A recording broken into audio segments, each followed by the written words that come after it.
Okay, today I'm going to be making pumpkin bread, and I'm going to be making it two ways. I'm going to follow a recipe exactly, and I'm going to make adjustments for high altitude.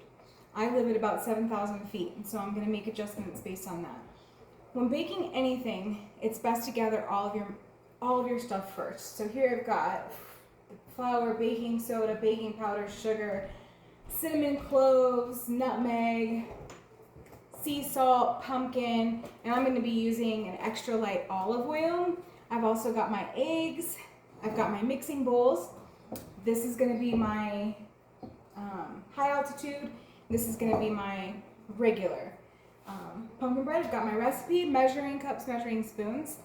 Now, when you're doing baking, any kind of baking, it's best to have your eggs at room temperature. I have my eggs at room temperature. They've been out for a little bit. One way that you could do that quickly is to just put some warm water, let them sit for like 5 minutes, and then you'll get that. Okay, so I've got all of my ingredients. I'm going to get started. First, I'm going to mix everything that I need for the regular recipe. So I want to make one loaf.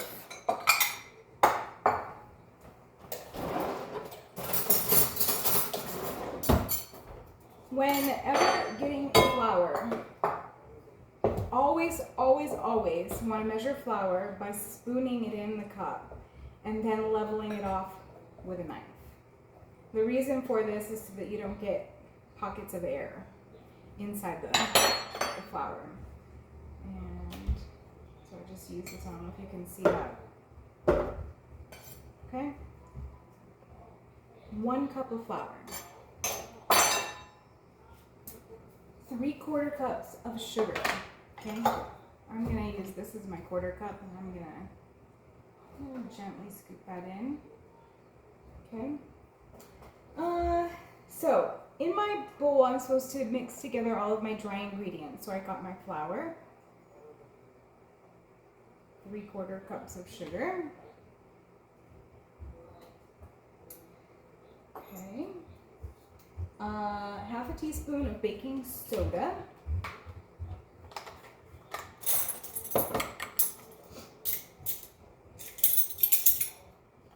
Again, I use my knife to level that off to make sure I'm getting the right measurement. Baking is a science, and so it's really important to be exact in your cooking.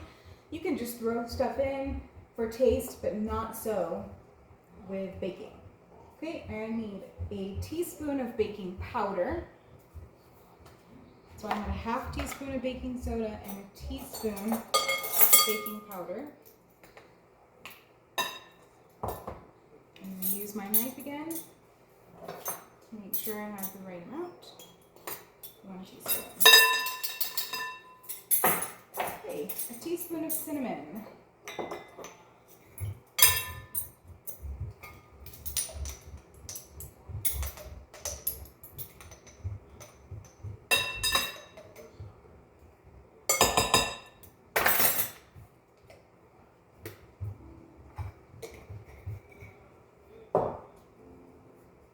A 1/4 teaspoon of cloves and a 1/4 teaspoon of nutmeg each. This recipe says nutmeg is optional, but why would I opt out of it? Nutmeg is delicious. And how much did I say? A 1/4 teaspoon of each.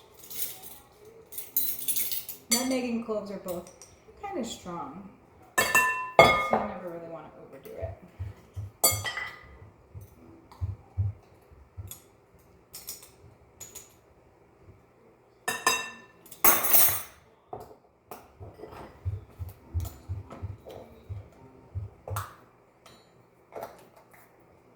Okay, finally, for my dry ingredients, I need a 1/4 teaspoon of sea salt.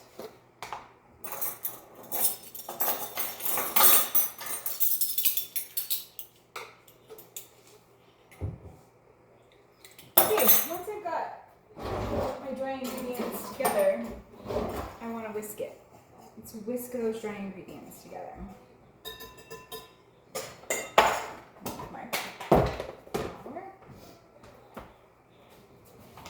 Okay, now in my second mixing bowl, I want much to mix together my wet ingredients. Okay, so this is a little weird. I need 1.5 eggs. Okay, so here's how I'm gonna do this.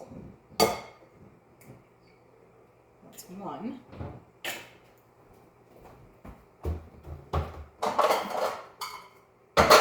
I'm gonna go ahead and measure my half egg in a different bowl. Okay, so there's all of the white is in there. Now I'm going to kind of use this to just dig out about half of that yolk. I know, it's a little weird.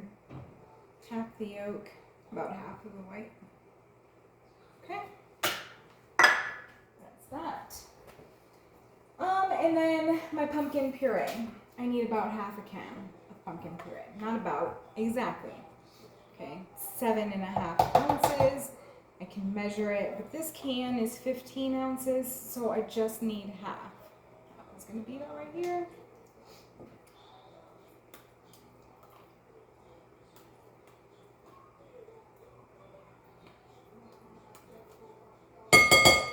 Okay, that's half. Now, I want to whisk that until it's really smooth. Okay, so I'm going to use the same whisk. Although, I want to usually have one whisk for dry and one whisk for wet, because obviously now that this whisk is wet, I'm not going to put it back in the dry materials. Oh, I didn't add the oil. Half a cup of oil.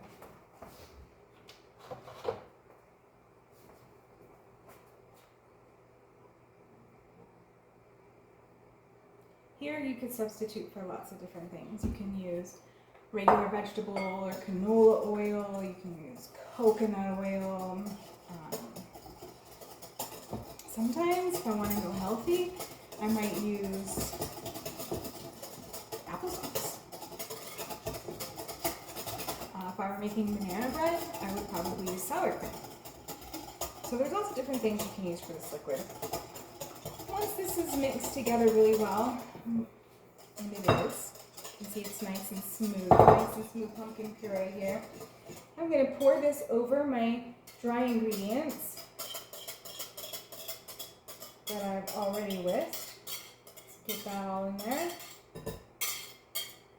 And I'm going to whisk that together. Just until it's combined and smooth. You don't want to overmix, because when you overmix, that's when your bread can get a little tough, and you want it to be really moist and soft, tender bread. And so the way to avoid it being tough or dense is to avoid overmixing. But you also want to make sure that you mix it well. There's no flour clumps. I made a cake recently. I didn't mix it well enough. Had some flour clumps. No good. Okay. That was pretty easy. That's all I need. Here's my pre-greased pan.